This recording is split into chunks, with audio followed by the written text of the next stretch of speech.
As a player at Turf Moor, a member of the Burnley side that played in Europe, and now in his second spell as manager. This is the day when the life support machine of one of the league's founder members could be turned off, and the Tranmere result hasn't helped. It was just like a few of the other results just recently. None of them's gone for us, but obviously we still have a chance. The main thing we've got to do is win today. As someone who's given so much of his life to Burnley, it's obviously a very hard day for you, and yet you've got to be cheerful and positive with the players. Yes, this is the main thing, actually. I mean, we haven't got to be up and down with long faces. What we have got to do is to go out there and we've got to play. I mean, for this last 3 or 4 weeks, we've had to go out and we've got to really play for the club. We haven't, as you say, we haven't got to have long faces. We've just got to go out and we've got to play the game properly and get the right result. Does it break your heart if you lose? Well, yes, it'll be a very, very sad moment for me after being with the club so long. I don't want to think about that at the present moment. Let's just take that as it comes.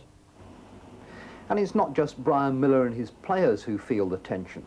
The backroom staff also suffer the emotions. Mrs. Hilda Denwood has worked here for going on 18 years. What sort of a day is it going to be for you? Dreadful. Absolutely dreadful. I think the whole club's full of emotion and tension. It's just going to be that sort of a day. And until we've blown the final whistle, we just will not know, will we? Will you actually watch the game? No, I'm too busy in here. Sometimes, if I'm lucky, I manage 3, maybe 4 minutes to get some fresh air, but that's it. But you'll get the news? Oh, I'll get the news. There'll be a grapevine coming through all the time. Somebody will run in from the stand and let me know. And then, of course, you get used to the shouts of the people. You know when you're winning. And if you lose today? I just don't want to think about that at all. Turf Moor could still host First Division games without a shred of embarrassment. But the sad and brutal fact is that by 5 o'clock tonight, it could all be over.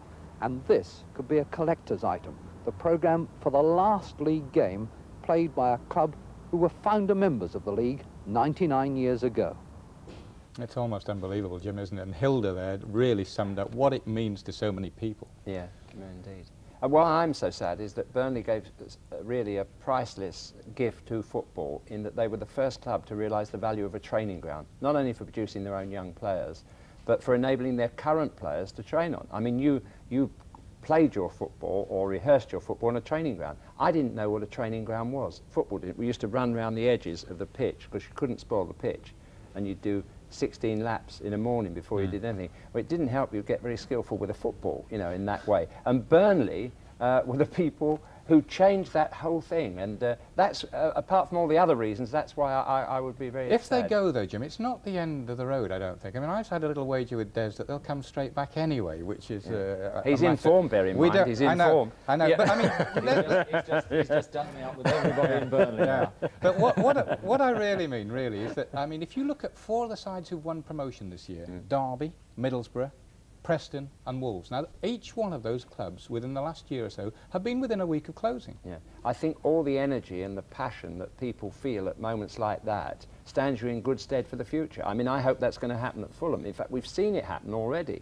The enthusiasm that suddenly was engendered when they felt the club was going to die is something to build on, and hopefully we can recapture that next year. So there is a good message for all those clubs, as you say, that do have bad times. If you take it in the right way, you get the energy to bounce back. What thoughts have you got about